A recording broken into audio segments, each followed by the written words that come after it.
Mesdames et messieurs, bonsoir. Très heureux de vous retrouver sur les antennes de télé et bien évidemment sur la radio des défis, Océan FM. Bienvenue à votre tribune. Le décryptage de la semaine qui vient donc clôturer en beauté, bien évidemment, votre grand programme dimanche, c'est politique et c'est avec notre consultant politique Agapit Napoléon Maforika. Bonsoir. Bonsoir Obiad, bonsoir à tous nos téléspectateurs. Voilà.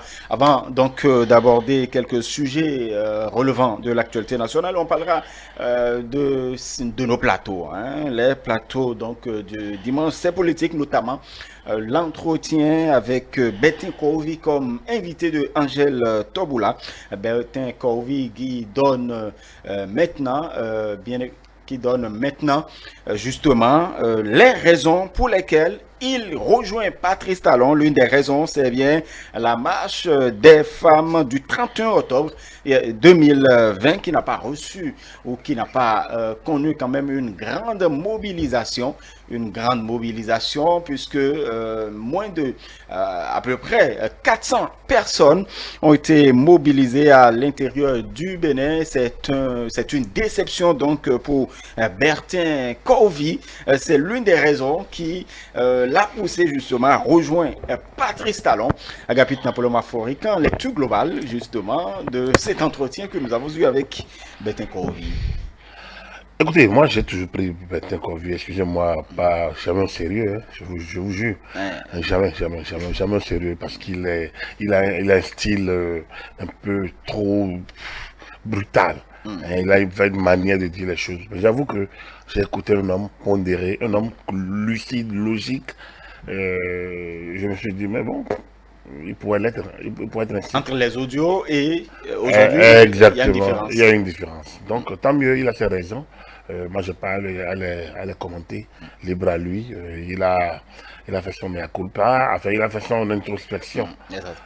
Et donc il a compris que le président Patrice Talon n'était pas un homme de rencontre, que c'était un homme de développement. C'est un homme de développement. Tant mieux, il lui a fallu 5 ans. Pour lui permettre de voir tout ça. Mais tant mieux. Moi, j'ai aimé son franc langage, son franc et sa sincérité. Voilà. Mais ce pas apprécié quand même de l'opposition. On pourrait pas le dire ici, hein, ce n'est pas un mercato, mais ça, quand même, cette proximité désormais de Bertin Kovi avec la mouvance présidentielle, ce n'est pas apprécié, Agapit Napoléon Maforika. Ce qui est bizarre, c'est que certains se permettent de juger les positions de l'autre. Mais chacun a sa position. Chacun choisit là où il veut être. Il n'y a que les imbéciles qui ne changent pas. Donc, si quelqu'un pense que lui, il est suffisamment imbécile pour rester statique là où il est, c'est normal. Il n'a pas à juger les autres. Je vous dis, nous tous on a été Kérékou à un moment donné, Kérékou ou Soglo. Si vous avez été voté, si vous avez voté en 91, soit vous avez voté Kérékou, soit vous avez voté Soglo, soit vous avez voté Tevo Egre, soit vous avez voté Amoussou Bruno, soit vous avez voté Ongbeji. Mais tout ça, aucun de ceux-là n'est aujourd'hui candidat. Vous avez dit non, moi je suis Kérékou, terminé, je ne peux plus être. Non, on va dire non, lui il a été Kérékou, lui ne peut plus changer. Mais c'est une étroitesse d'esprit, c'est un manque d'ouverture. Hein? Ça n'a pas de ça n'a aucune cohérence. Donc, moi je pense que le monsieur a été clair. Il dit, j'ai fait une expérience, j'ai fait un jugement. Après, je me suis rendu compte d'une évolution. J'ai plus aucun problème. Ceux qui le jugent ont quel droit de juger? Ils n'ont qu'à se juger eux-mêmes et prendre leur position eux-mêmes. Il y a quand même, et cette question est revenue surtout dans l'hebdo des éditoriales, et ça concerne toujours Bertin Kovi, Agapit Napoléon Maforika. On trouve que justement, l'un des invités donc de Théodule Roussa trouve quand même que la justice semble être insensible au retour de Bertin Kovi, une certaine confusion donc dans les pouvoirs, l'exécutif et le judiciaire. Attention, le mec dit, je n'ai rien géré, je n'ai pas d'ardoise. Donc, pourquoi la justice de recherche? Moi, je ne sais pas. Est-ce que la justice a abandonné? Je ne sais pas. Donc, il est parti voir le juge tout de même, hein, voilà, à son retour. C'est ce que je vous ai dit. J'ai déjà dit sur ce plateau Exactement. que Se négocier. la justice est un système. Il faut aller. C'est comme les impôts. L'État n'est pas contre ses citoyens. L'État est avec ses citoyens. Donc, dès que vous avez une situation, allez vers les services de l'État. On vous impose, vous avez peut-être fait de fraude fiscale, vous avez fait ci, allez vers les services d'impôts. Faites amende honorable. On va vous faire un moratoire. Vous allez payer peut-être les amendes. Vous allez faire, mais on vous fait un moratoire. Et ça vous permet quand même de redevenir citoyen normal. C'est la même chose pour la justice. Donc, on ne peut pas dire dans l'absolu que la justice ne fait rien, que la justice ne lui dit rien. Non, la justice, c'est ce qu'elle lui reproche. Lui reproche. Il est allé voir le juge. Je pense qu'ils se sont dit l'essentiel. Après, on verra la suite. Moi, je ne suis pas... Je n'ai pas de dossier avec lui, donc je n'ai pas à surveiller ce que la justice lui ferait. Donc, et donc, c'est aller trop vite en besoin en disant que la justice ne fait rien. Mais c'est ceux qui vous jugent. C'est ceux-là qui l'ont mal, qui ont du mal à admettre qu'on peut changer. C'est ceux-là qui ont du mal à admettre que quelqu'un qui était opposant hier, qui tirait sur le chef de l'État, retrouve aujourd'hui que le président de la République est plutôt sur la bonne voie et qu'il a fait des merveilles et qu'il est un homme de développement. Ça dérange certains et c'est ça qu'ils essayent de faire ressortir. On le trouve quand même opportuniste. Et qui juge? Quand vous êtes une personnalité publique, vous pouvez vous attendre à des jugements. Chacun choisit d'être opportuniste ou pas. Oui, l'opportuniste aussi. On a dit à l'autre qu'il est opportuniste, il dit non, qu'il est l'homme des opportunités. Ça dépend. Qu'est-ce que vous appelez opportuniste? Chacun choisit l'habit qui lui sied. Surtout, ne vous mettez pas dans un habit qui vous sert. Il y a des gens qui adorent se mettre dans des habits qui les dépassent. Comme on le dit avec les Django. Pantalon de Moriba, ou alors dans les Django, ils ont du mal à bouger, non. Moi, je pense qu'il faut se donner le plaisir. Il faut se donner le plaisir.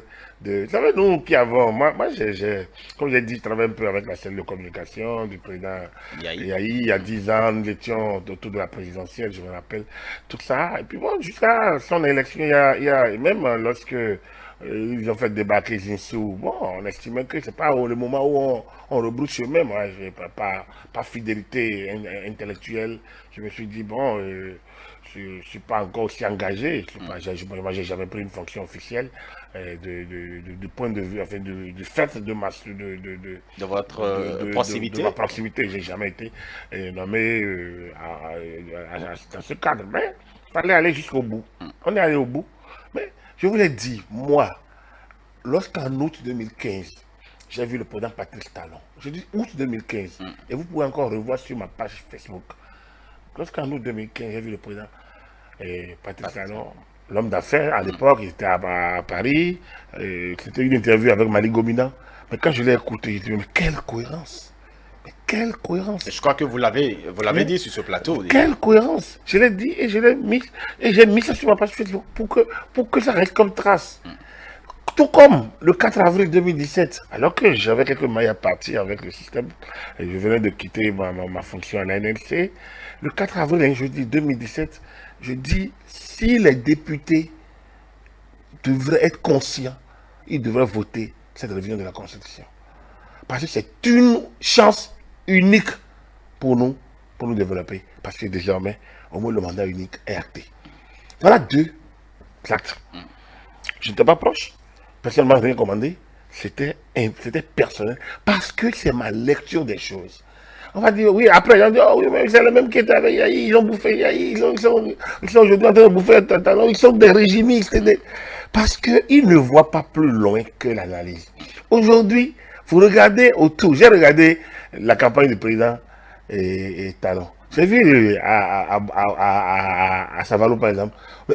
Beaucoup de personnes qui parlaient à Savalou étaient dans l'équipe immédiate de Boni Yahi.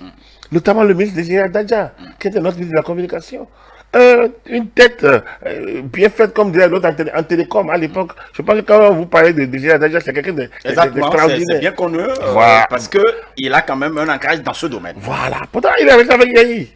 Est-ce qu'il a libéré toutes les potentialités? Je ne sais pas. Donc, c'est pour dire quoi? Le président qui est là est élu. Premier principe. Le président qui est là est élu. Il a besoin des cadres pour l'accompagner. Tant que les actes qu'il pose sont dans le sens du développement de la cité. La cité, nous l'avons vu. D'autres l'ont fait avant nous. Nous devons laisser une cité en partant aussi. Donc, c'est à nous d'apporter notre contribution. Maintenant, si tu n'es pas d'accord avec un système, tu suis l'autre. Si après tu penses que tu te retrouves encore... Mais est-ce que ça force la mère quelqu'un de te nommer? Comme je vous l'ai dit, moi, je fais partie de ceux qui ont soutenu Yahi 2 ans avant son arrivée. J'ai travaillé dans l'ombre depuis en 2004. Mais je suis allé à la HAC, pas avec lui. Moi, j'étais allé à la HAC en 2004. Lui, il est élu en 2006. Je ne postulais à aucun poste. J'ai quitté la HAC en 2009. J'ai commencé par postuler, mais rien n'a fonctionné. Après, je suis allé à la NLC par appel à candidature. C'est la HAC qui m'a envoyé.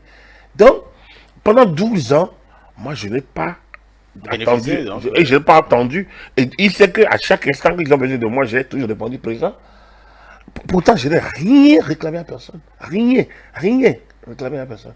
Donc, après, les gens, ils vous voient, ils ont l'impression qu'ils ont dit, ah oui, mais ils ont déjà bouffé. Parce que vous, il y a une crise de valeur. Les gens ne comprennent pas que vous puissiez prendre des positions sans avoir été entrepris. Que vous puissiez prendre des positions sans avoir été payé. Comme si un homme, avant de prendre n'importe quelle position, doit d'abord attendre. Non, moi je crois que Bertin Convy a réfléchi en bonne et en son âme et conscience et a estimé qu'il devrait changer. Il a changé, comme beaucoup d'autres l'ont fait, et c'est à son actif. Voilà. Après, moi, je ne sais pas quel accueil le président Talon lui ferait. Il dit qu'il veut gouverner avec Talon. Il dit, ça c'est son problème. Il dit qu'il va faire. Ça c'est son problème. Ça c'est le problème de Talon et son problème à lui. Si le président Talon gagne, il avisera. S'il estime qu'il va travailler avec Bertin Convy, il travaille avec lui. S'il estime qu'il n'en a pas besoin, il le laissera. Bertin Convy avisera. Peut-être qu'il va rentrer encore dans l'opposition. Je ne sais pas. Alors donc, mais attends. Il s'appelle toujours, en fait, il se donne toujours ce titre, chef de file de l'opposition véritable. Bon, là, non mais, de l'opposition véritable. Hein. Non, voilà, là, ce que le voyant Talon va gagner, alors il va s'opposer à quoi finalement? Bon, en tout cas, il nous le dira en son temps. Certainement. Agapit, pour le Maforicain, il y a tout de même, hein, nous sommes à quand même moins de 5 jours de la fin donc de la campagne électorale, et puis les différents duos de candidats sont sur le terrain. Quand vous écoutez un peu, surtout le président de la République qui est candidat, bien évidemment, on trouve que plutôt Patrice Talon ne pense pas certainement à son élection, mais il pense plutôt au taux de participation. Est-ce que c'est un enjeu pour la présidentielle du dimanche prochain? Oui. En fait, ce n'est pas un enjeu, mais c'est important. Ce n'est pas un enjeu, puis simplement, avec ou sans ça, l'élection sera validée. Donc, ce n'est pas un enjeu. Ce n'est pas un enjeu. Mais c'est important. Pourquoi c'est important? C'est important pour valider le choix. C'est important pour donner une assise, une bonne assise à l'équipe dirigeante qui sera élue. Je vous dis, ce n'est pas un enjeu, mais c'est important. Je préfère utiliser comme ça, parce que notre loi au Bénin, on n'a pas cumulé, nous avons cumulé la légalité et la légitimité. On n'a pas dissocié les deux. En principe, ailleurs, on dissocie. La légalité n'induit pas nécessairement la légitimité. En France, lorsque le président François Mitterrand a perdu les élections locales, les élections législatives de 86, il s'est posé un grand problème de légitimité. Légalement, il était en place, parce qu'il était là pour un septennat.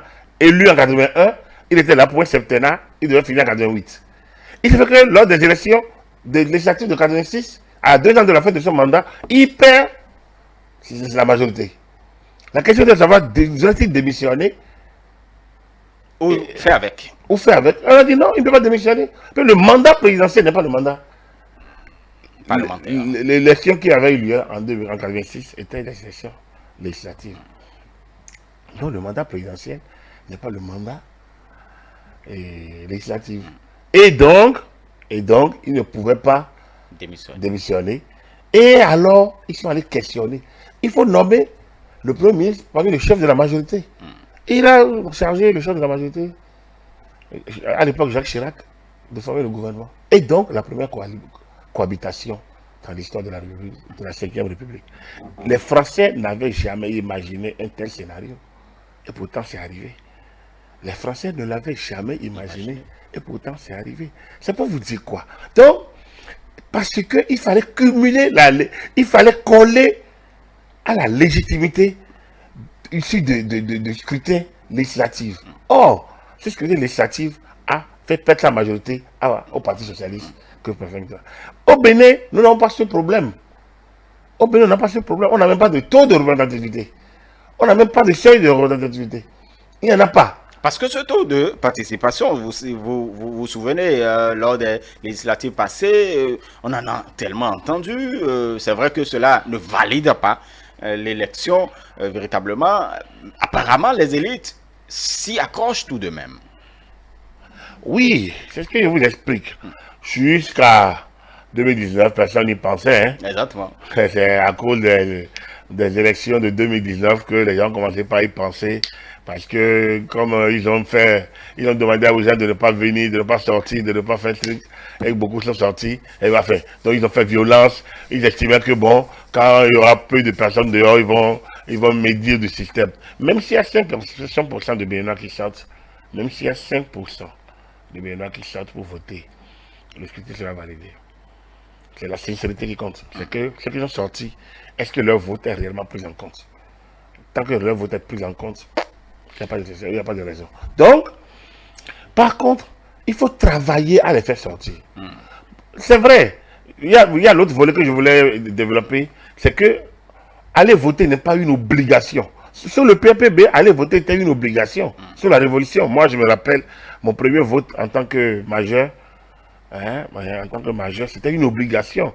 On l'a vécu comme quelque chose d'extraordinaire parce que bon, ça vous rendait grand aussi, adulte. Et on dirait que bon, c'est une obligation parce que vous n'allez pas voter, vous ne pouvez pas aller faire signer certains actes administratifs.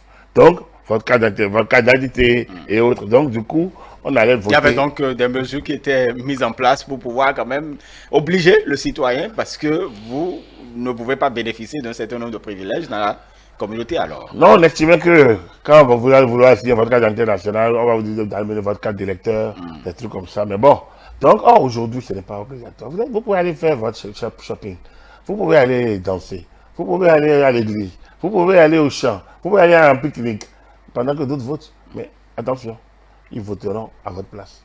Et ceux qui voteront, ceux à qui donneront mandat, c'est ceux-là qui parleront à votre place pendant la durée du mandat. Et ça, c'est important.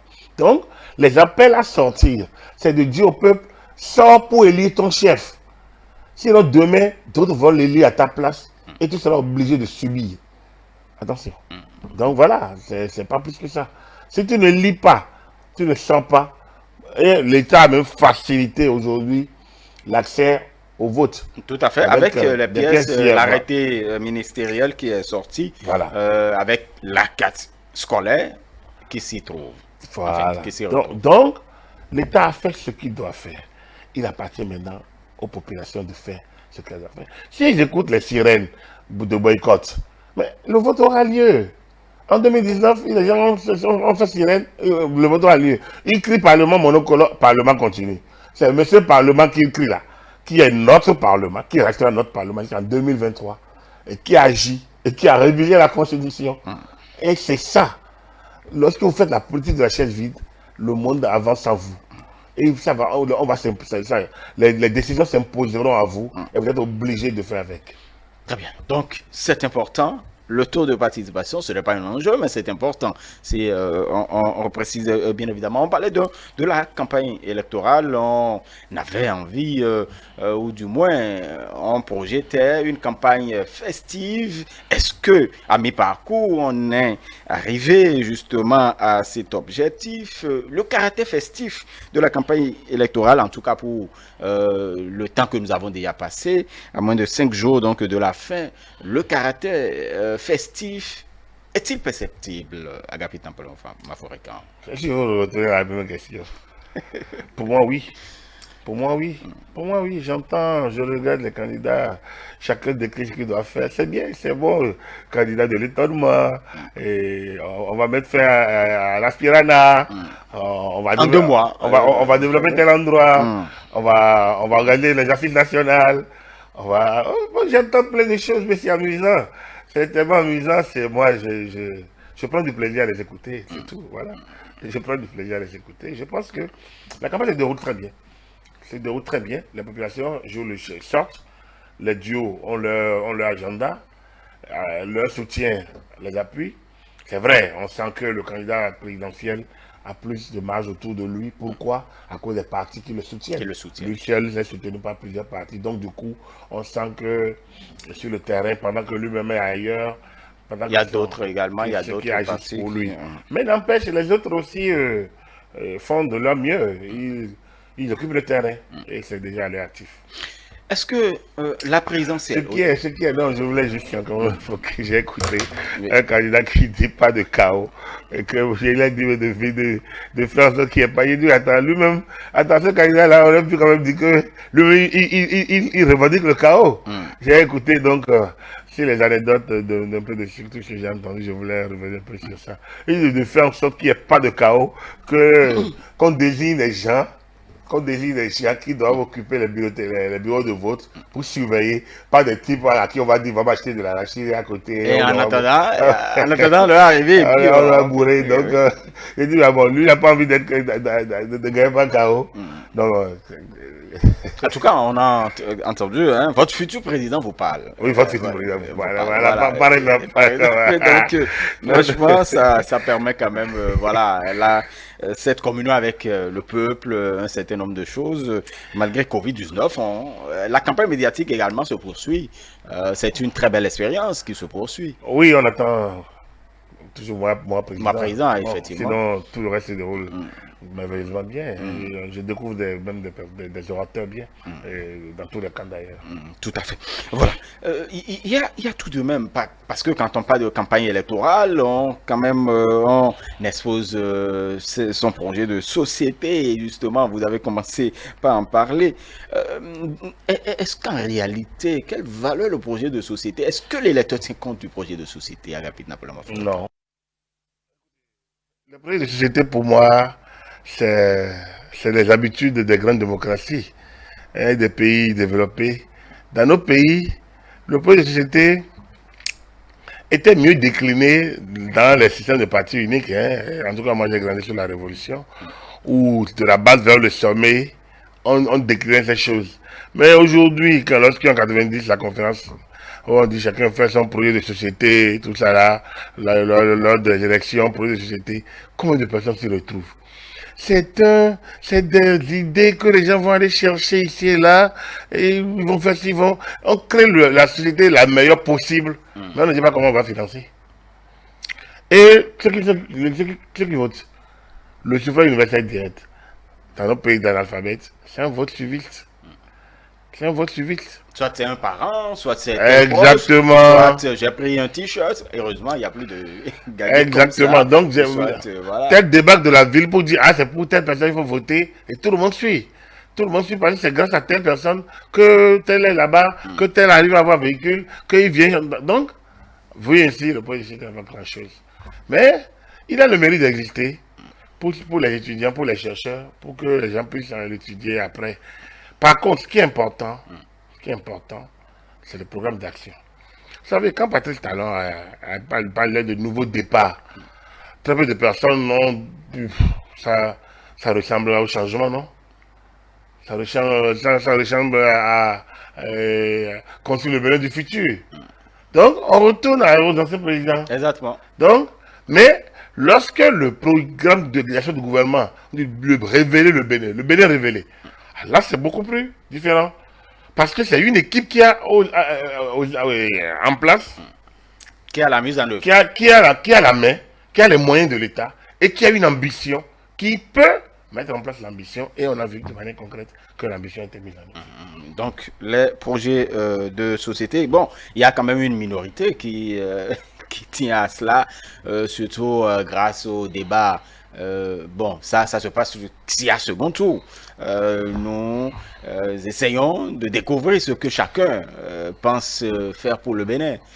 Ça, c'est quand il y a second tour. Vous pensez que en 2016, que Patrice Talon a gagné parce qu'il a battu Jinsou lors du débat?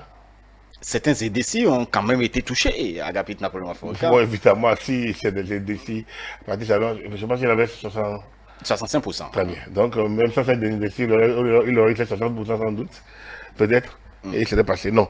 Écoutez, on vote déjà. La tendance du vote était déjà claire dès le premier tour. Pour moi, en tout cas, moi, je ne crois pas que ces choses-là jouent.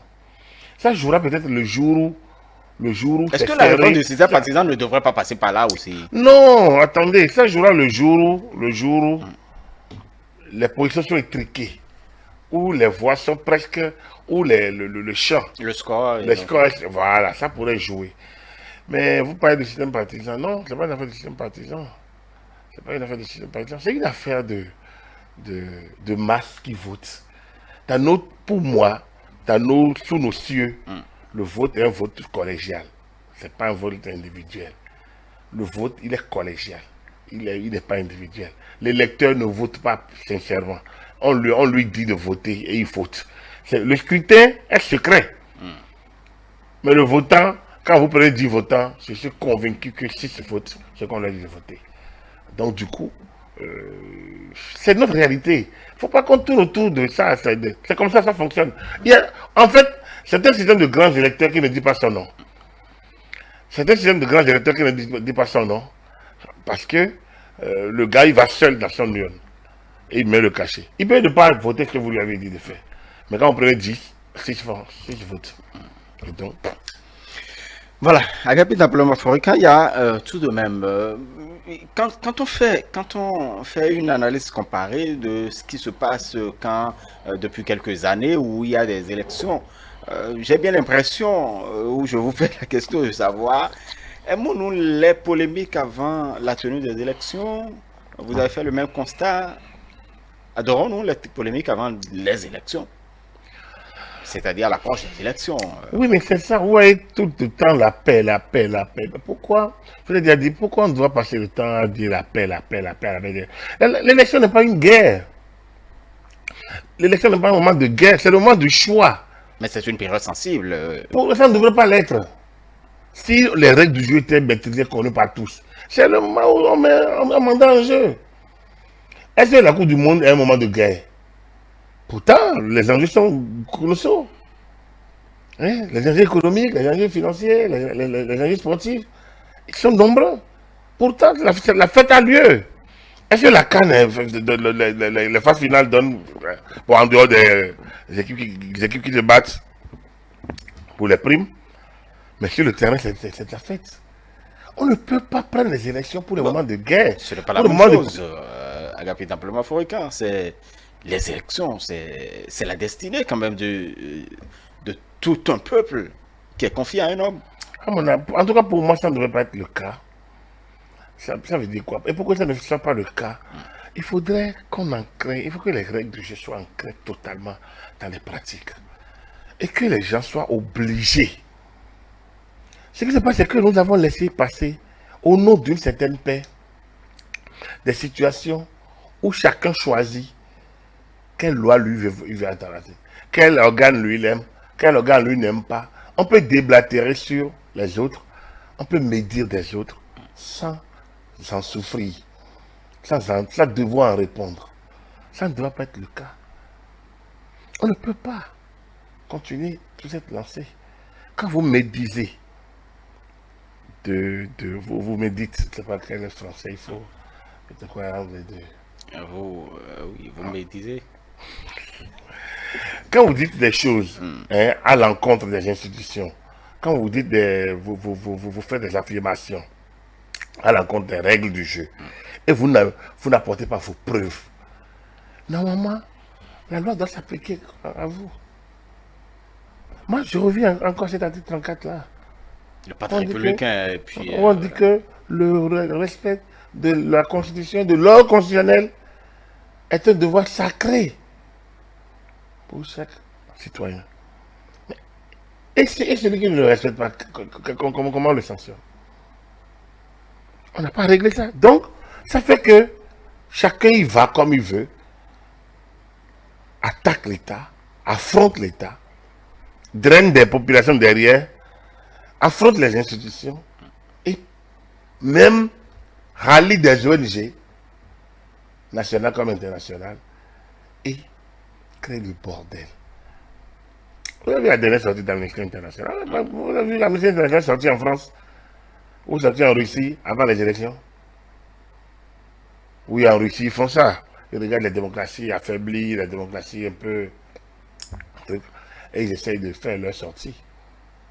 Mais quel est ce timing où lorsqu'un peuple se bat avec ses réalités pour mettre en place ses organes dirigeants, vous vous sortez du néant, élu par personne, n'ayant aucune légitimité, ni légalité d'ailleurs, et vous venez, et vous faites des déclarations à l'emporte-pièce, vous mettez ça dans la place, sur la place publique. C'est un parfait désordre. C'est un parfait désordre. C'est un parfait désordre. Mais il semble que l'État ne peut rien faire contre ça. Non, l'État, la première chose à faire contre ça, c'est le silence. C'est de les laisser se promener là où ils veulent se promener.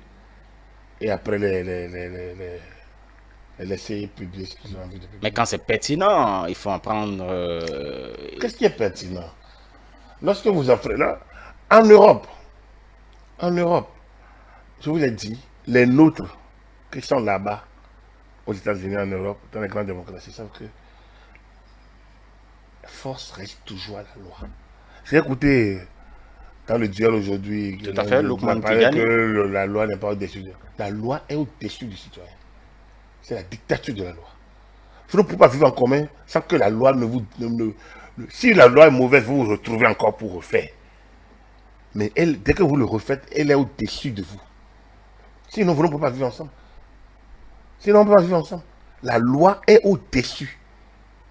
La loi est au-dessus. C'est ce qui favorise le vivre ensemble. Voilà. Qui nous permet de... Voilà. On s'entend sur cette loi. On la définit ensemble. C'est ça qui crée notre contrat entre nous. Mais une fois que le contrat est créé, il est d'exécution stricte. On ne peut pas dire non, moi je ne veux pas respecter cette clause. Là, on n'est plus dans le contrat. Alors j'entends, c'est-à-dire que n'importe qui se lève et dit n'importe quoi. Parce qu'il parle un peu français, mais il assimile mal certaines notions. Tout le monde pense qu'il peut parler politique. Et certains, ayant mal lu certaines doctrines, aussi, même politologues politiques, disent des choses assez insensées, parce que plus théoriques que réalistes. D'ailleurs, nous plonge dans la théorie, pendant qu'on est dans la réalité. Vous ne pouvez pas continuer à laisser les gens massacrer les institutions. On ne peut pas continuer à laisser les gens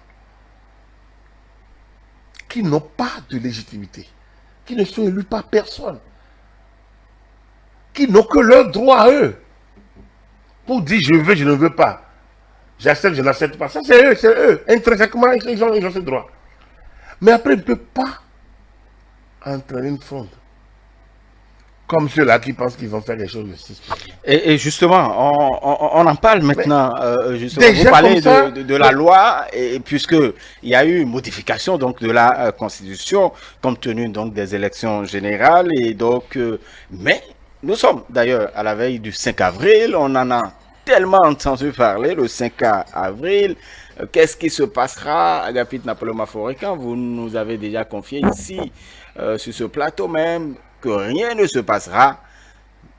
Pourtant, Certains citoyens trouvent que le mandat de Patrice Talon finit le 5 avril 2021. Oui. En fait, ils n'ont pas compris. Certains n'ont pas compris, il faut dire la vérité. Et certains se sont, et d'autres profitent pour les manipuler. Dans le cadre du serment pris par notre président, il y a 5 ans, le président Patrice Talon a pris ce serment, il me semble qu'un jeudi, 6 avril 2016. Donc ce mandat, la Cour constitutionnelle lui a donné acte de son serment. Et donc, elle lui a notifié que son mandat courait donc de ce jour jusqu'au 5 avril à minuit. Bien.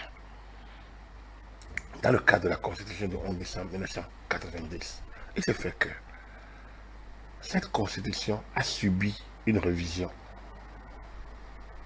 en novembre 2019. Et dans cette révision, on a retouché au mandat en général, mais pas au mandat présidentiel. Dans le respect de ce que les gens ont appelé les notions fondamentales de la Constitution nationale, on n'a pas retouché au mandat présidentiel.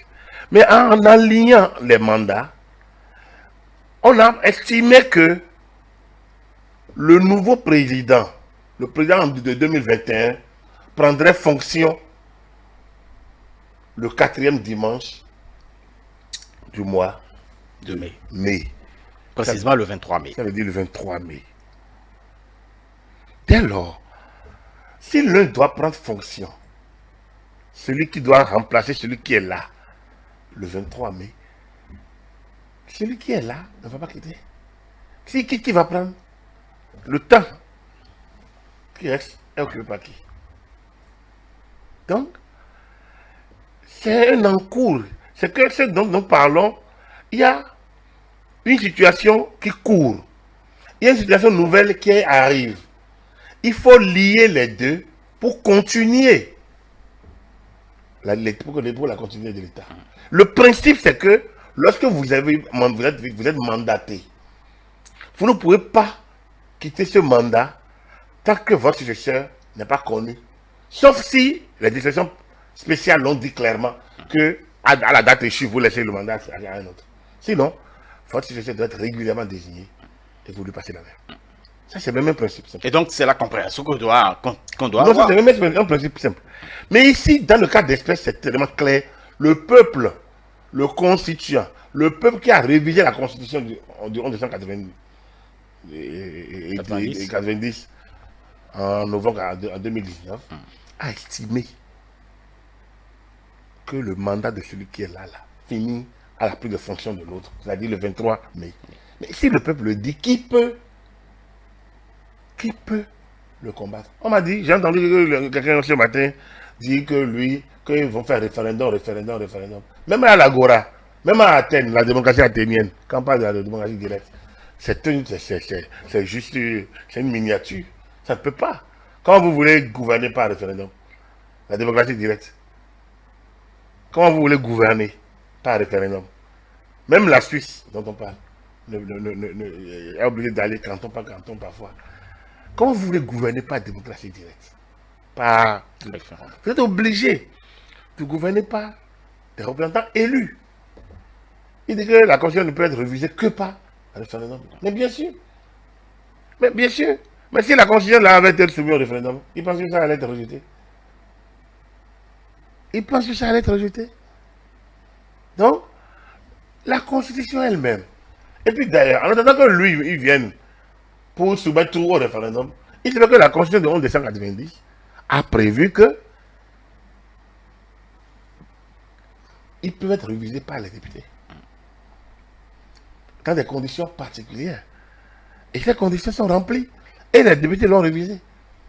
Donc, il ne doit pas avoir polémique. Il n'y a pas polémique. Il n'y a aucune situation nouvelle. Mais le problème, Agapit Napoléon Maphorican, c'est que nous avons entendu ce que nous aimons appeler des sachants qui se sont prononcés sur la question et qui sont restés toujours tenaces, fermes jusqu'aujourd'hui. Le mandat finit le 5 avril 2021. Très sachant. Vous avez entendu parler de Théodore Hulot, vous avez entendu parler de Frédéric Joël Aïvor. Écoutez, vous savez, ça dépend de quelle position nous sommes. Quand je suis en position de politique, quand je suis homme politique, vous savez, chacun de nous est sachant quelque part. Vous êtes un chercheur, oui. Si vous ne le savez pas, sachez-le déjà. Vous êtes un chercheur aussi. La question de savoir de quoi on parle et de quoi nous parlons est ce que le professeur Théodore Arlo nous a appris nous-mêmes en droit à Const et que j'ai poursuivi avec le professeur Aïvor en droit constitutionnel approfondi. Ce qu'ils disent là, eux-mêmes savent que ce n'est pas vrai. Ils font de la politique. Ils ont une position politique. Ils n'ont pas une position technique. Et même politiquement, il faut éviter d'aller au suicide. Eux, ils vont au suicide. Ils vont au suicide. Il ne faut pas aller au suicide. En fait, ce n'est pas au premier degré. Ils sont allés... non, suicide politique. Voilà. Ils y sont allés que...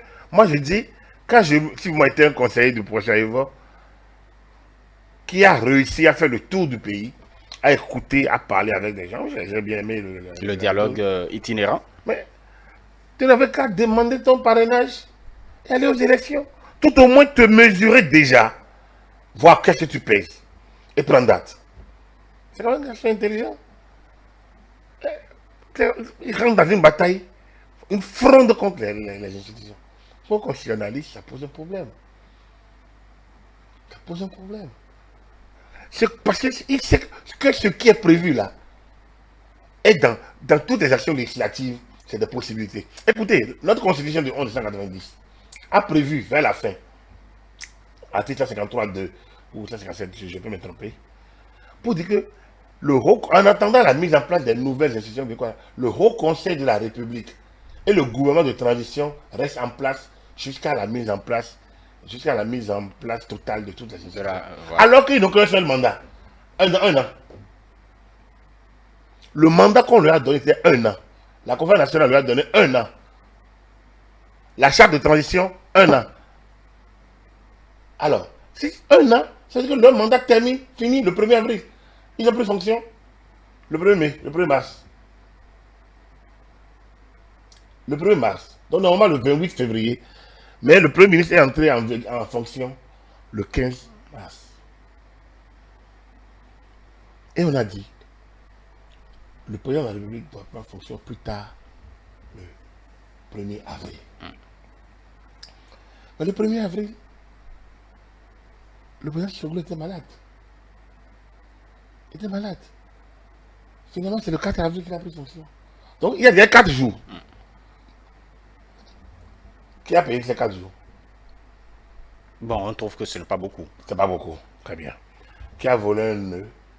Voler un bœuf. Et les deux, il y a-t-il pas vol? Bon. En 1996, Mathieu Kérékou a fait serment. C'est jour pour jour d'ailleurs. C'était un jeudi aussi. C'est un 4 avril. Jour de Pâques. C'est un dimanche de Pâques. Il prenait service. 96, hein, quand il a été réélu. Quand il est revenu. Voilà.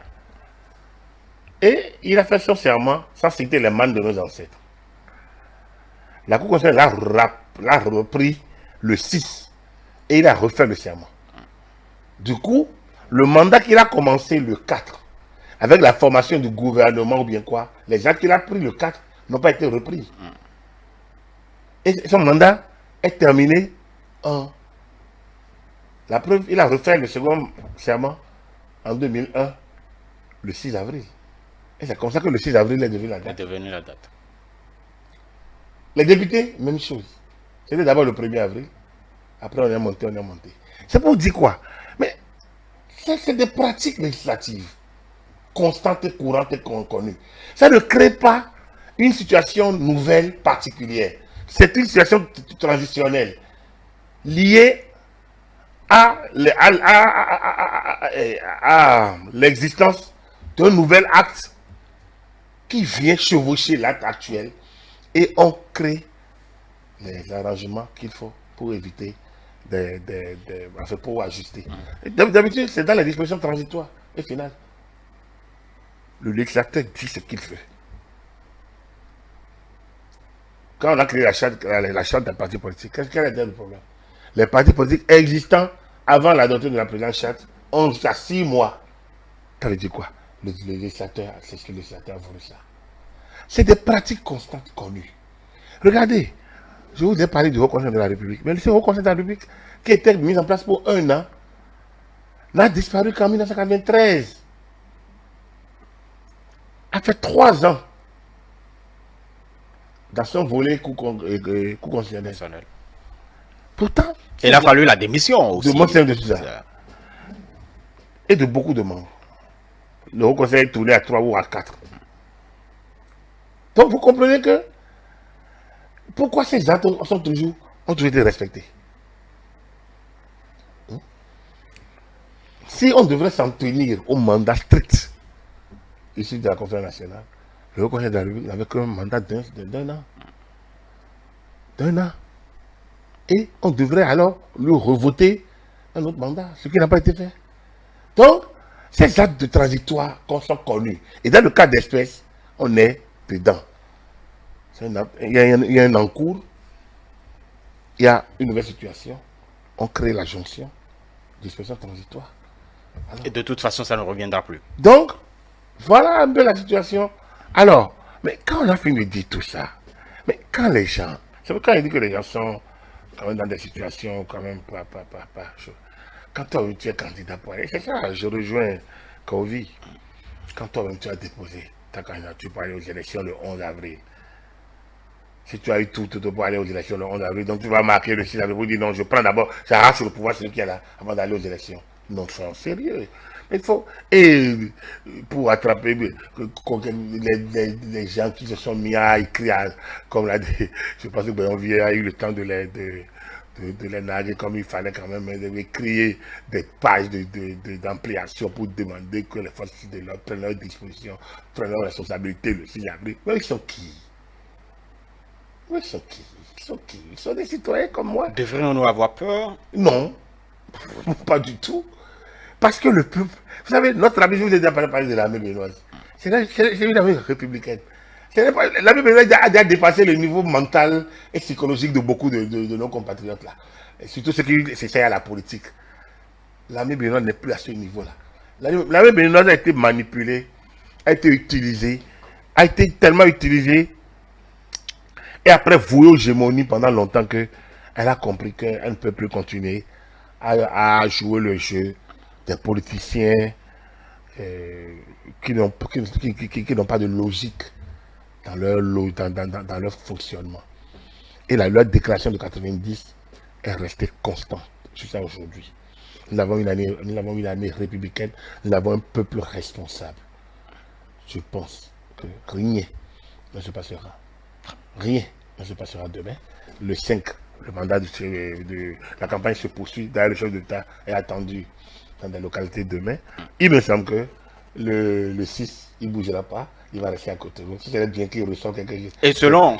Il serait bien qu'il reçoive quelques personnalités pour montrer qu'il est toujours là en tant que président de la République. Parce que son mandat, le peuple souverain le lui a accordé, l'a autorisé.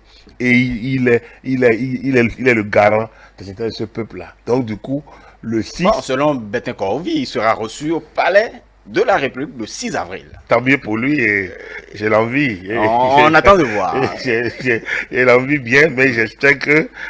non, là c'est pour faire... C'est pour le côté, disons, ludique de la chose. Sinon, je pense que la campagne se poursuit.